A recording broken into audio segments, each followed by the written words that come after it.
Hello there.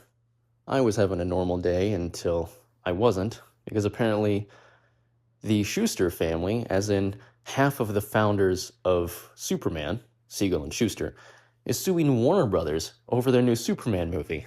Um, so that's odd. So Deadline has covered this, and I'm going to read it to you. And since I have been doing research on Warner Brothers specific business, comic book business, for the last 3 years specifically as my focus, I'll explain what I can to you, and that way you'll have not just the facts, but a little bit of information that you can choose to take or leave as you see fit. So, over here at Deadline, the Superman estate sues Warner Brothers Discovery, DC Comics, and DC Comics to block the release in key territories. Wow, so that's not just we want money. It's we want to block you from releasing this movie in certain locations. That is so much more insane. Wow. Okay. The estate of Superman creator Joseph Schuster is suing Warner Brothers Discovery and its DC Comics, claiming it lacks the rights to release the upcoming summer tentpole in a handful of key territories. Wow. So if you read Rebooted, my first book, you already know Siegel and Schuster sued or rallied against DC and the whole production of the original Christopher Reeve Superman movie because they'd been left penniless, screwed over. There's a horrible story that I cover in that about what happened to them in World War II. DC hoped they would die to Nazis so they wouldn't have to pay them for the rights to Superboy. Insane shit. That's why Superboy briefly becomes Superman or Superboy. Like, he becomes a different character for a while because of a rights situation. So this is like a generational clapback now. This is crazy. Plaintiff Mark Warren Perry, executor of the estate, filed the suit today in a federal court in the Southern District of New York seeking damages and injunctive relief for defendants. So he feels that their assets have somehow in some way been misused or used incorrectly by someone. Ongoing infringements in Canada, United Kingdom, Ireland, and Australia, as well as a declaratory relief establishing the Schuster estate's ownership rights across relevant jurisdictions. Wow. That's insane. The matter is ripe for adjudication. It said, as the defendants are actively planning a major new Superman motion picture and the other derivative works for imminent worldwide release. That's true. The latest Superman starring David Cornbread and the title role is in fact set for release on July 11th. The cast includes Rachel Brosnan as Lois Lane, Nicholas Hoult, like the good actor in the movie, as Lex Luthor, and Maria Gabriela de Faria as the engineer.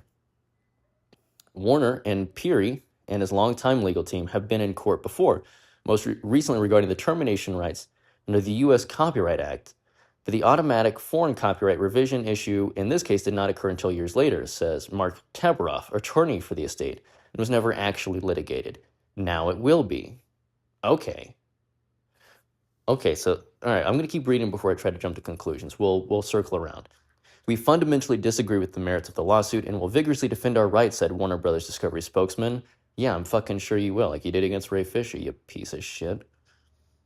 At issue are foreign copyrights to the original Superman character and story. Okay, so all right.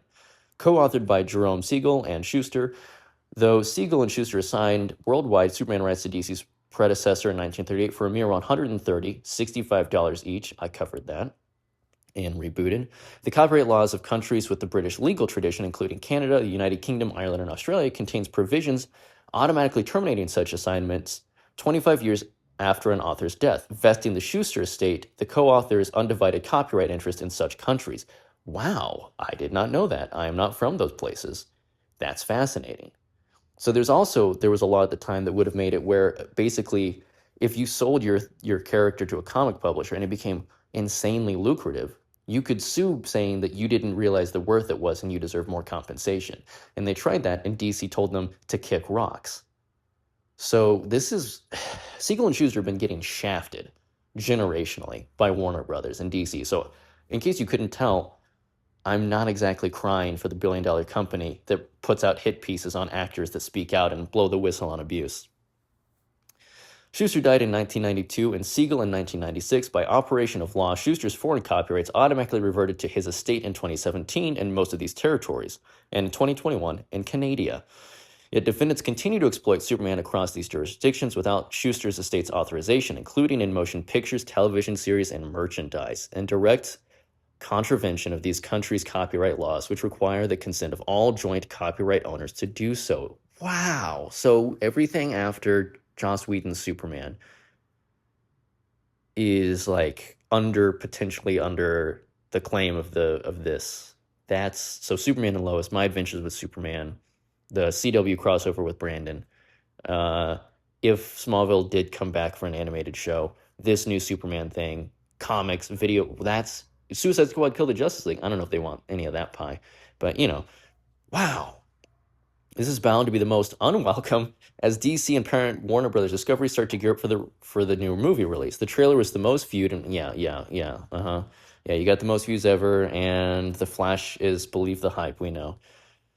So they're like, oh look, it's the most watched trailer ever. Transformers 1 was the most talked about movie of the year, and it didn't make any money and didn't get any awards. So let's slow our roll. Watch the trailer below, add to it, so you can see where deadlines gonna fall on that. The lawsuit requests a jury trial, claiming defendants' acts of direct infringement have been willfully, intentionally, and purposefully in wholesale disregard of and indifferent to the rights of the plaintiff. By the way, if the Siegel or Schuster estates gained access to this, that would mean that fans could ask them to intercede on their behalf to make further iterations. Brandon Routh Superman, Smallville continuation, more Henry Cavill. These people would have the power to tell those companies, no, we do want to do that. And they would have some degree of control. There is a crow screaming at me outside of that window. Calm down, my man. This is, wow. Meanwhile, the estate is asking the court for a cease and desist order, enjoining defendants, their officers, agents, employees, and those acting in concert with them. God, legal work it has a rhythm to it. And those acting in concert with them preliminarily during the precedent of this action and preeminently thereafter from A, infringing or contributing to or participating in the infringement by others, the copyright in the works, or acting in concert with, aiding, or abetting others to infringe said copyright in any way. B, copying, duplicating, selling, licensing, displaying, distributing, preparing derivative works of the work, or otherwise using or exploiting the work which plaintiffs jointly owns without plaintiff's prior written consent or license to do so. Wow-wee, this is so much more insane than I thought. Wow, I thought they were just like, hey, we want some money because you guys are doing something wrong. And some people are calling this a cash grab, which is insane to see how quickly people have turned against Siegel and Schuster's families to side with a multi-billion-dollar corporation that is rife with abuse scandals, by the way. You don't have to like Zack Snyder to know that they are filthy with scandal. And no one likes David Zaslav. Ask the Batgirl fans. They sent the guy death threats when he canned the Batgirl movie. He's not popular. He's not a nice fella. Again, I talk about it in Rebooted. He said that, there not being 15 yachts at the film festival, only being 3. That's how you know you're in a recession. I mean, he's a fucking supervillain. So, this is so strange.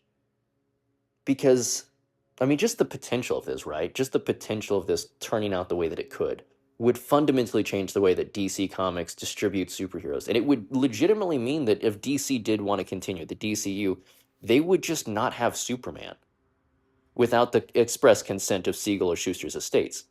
And if they just want to avoid that altogether, they would just not have Superman. This is so... God damn it, man. I was just saying, writing my comic accuracy book is so much easier because nothing about comics changes. Like, the comics exist, therefore that's how it is. The movies exist, that's how it is. You can just look at history. But this is changing so much, I'm going to have to go in and add this into at least one of the chapters as something that's being talked about. And by the time my book comes out, this will not have been resolved. Wow, the world we live in is so strange. So, yeah, functionally, what they're saying is that unless Warner Brothers agrees to consult this estate on all future Superman-adjacent works and anything profiting from Superman imagery or brand recognition and things of that nature. If they don't want to reach that agreement, then they're going to be barred from accessing advertisements and distributing of comic books, video games, movies, television, any type of medium referencing Superman in any meaningful way, even a little bit, wouldn't be able to work in any of these locations, which see, where did it? So the key territories were Canada, United Kingdom, Ireland, and Australia, and a couple of extra jurisdictions. That is not a small amount of the market. It's not China, right? Like it's not like Asia. You're not losing some, but that's a lot of people, man. That is a lot of control, and it's all based on copyright law for an international character in places that aren't America, which is what changes the way this works. And it's what's so complicated about business is that you can have a bulletproof contract that works within the laws of one country or one even state or province, but that won't be the way that the law works in another location. And it's so insane to see a company this big. I mean, DC and Warner Brothers cumulatively brought to heel by something like this. I mean, in my opinion, nothing will come of this. Siegel and Schuster have been getting screwed over forever. I don't think their families are going to fare better now.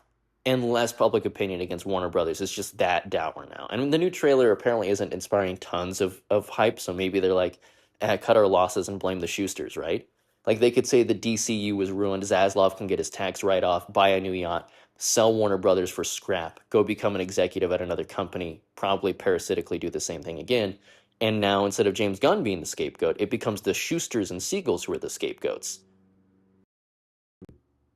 I'm sure you can tell by my voice. This is a totally different experience than the stuff I normally am reading. This is shockingly interesting because while I don't think it's going to necessarily come of anything, or maybe not even legally be powerful enough to do so, because the corporation has much better lawyers, even if they were right to get the character works back. I don't know if they would necessarily win it because it's more about what lawyers you have and how you can control public narrative rather than right or wrong or truth. But there is a chance that they could win, or that Warner Brothers would just say, we're already not going to be profitable. This gives us an out. We can blame these guys. You know, like all those movies that were already going to suck blame to the pandemic. Like, yeah, that's the reason. This could be that. Wow. This is, this changes so much about the alchemical relationship between studios and projects that are coming out. And this is huge. This, like, as much as people are tearing into that weird face thing from the new trailer, this is the thing everyone should be talking about because this, not only does this apply to this, but this will set precedent. Because guess what? There's a lot of superheroes, and not just at DC. And if this gets settled a certain way, that's going to be used as precedent in all of those exact same territories for the families of the creators, and they're actually going to start getting paid, you know, what they're worth. Like the families will actually profit from it. It was Starlin, right? I want to say Joe Starlin, but that might be wrong. He created Thanos, and he got paid more for KG Beast's background henchman character in Batman v Superman than he did for any of the Marvel shit. That's how poorly people are getting paid. So yeah, there's like the Hero Initiative, people like organizations that take care of comic writers and artists after they retire or they get sick and old. And you know, these people don't have a safety net. They don't get paid enough to have much of a retirement. So you have these like Hero Initiative and other organizations that work to take care of people when they've been screwed over. I talk about that, well, in both of my books, the first and the second one I'm working on, about the unfair treatment. And this would kind of be the signal that, well, maybe you get mistreated now, but after you die, your descendants might profit from your superheroes and your supervillains and your characters. And that could, the reason I think this is going to be so intense is because James Bond, all of these works of fiction are going to potentially fall underneath the precedent that this will set. So you're going to see corporations that don't necessarily have a dog in this fight probably trying to stack the deck in Warner Brothers' favor because they don't want to be separated from their cash cows. Although I think the superhero bubble is collapsing.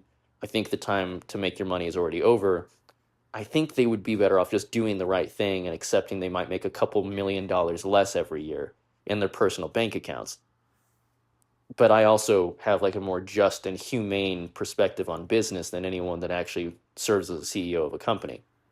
So we'll see how it shakes out, but you should keep an eye on this because this impacts Marvel and impacts Image Comics. Well, Image Comics less so because everyone always retains the rights to their characters because Todd McFarlane and everyone there was inspired by Jack Kirby and were like, Marvel and DC fucked that guy. We're not going to fuck our people. So, you know, the only person who ever had a complaint with that was Neil Gaiman, and Neil Gaiman's not going to be suing anyone for rights to characters for a very long time. He's doing his own lawsuit right now. He's Yeah, no, he's not going to worry about comics in the near future. He's got bigger fish to fry. So this is going to be fascinating. Wow, what a time to be writing like books on these very topics, because the things I say will either be ratified or completely wrong a year after I publish the book. Isn't that just the way things go? If you're interested, I'll have a link to Rebooted down below. It's you could go to McDonald's and get like a big burger meal, or you could read this book that'll tell you the history of DC. Your choice. It's not that big of a deal. Um, this is interesting, and I will keep you updated. This is so fascinating. It's worth the extra effort of book work and editing and recording this stuff, because this is really insane. This is going to change everything, or it could. We'll see.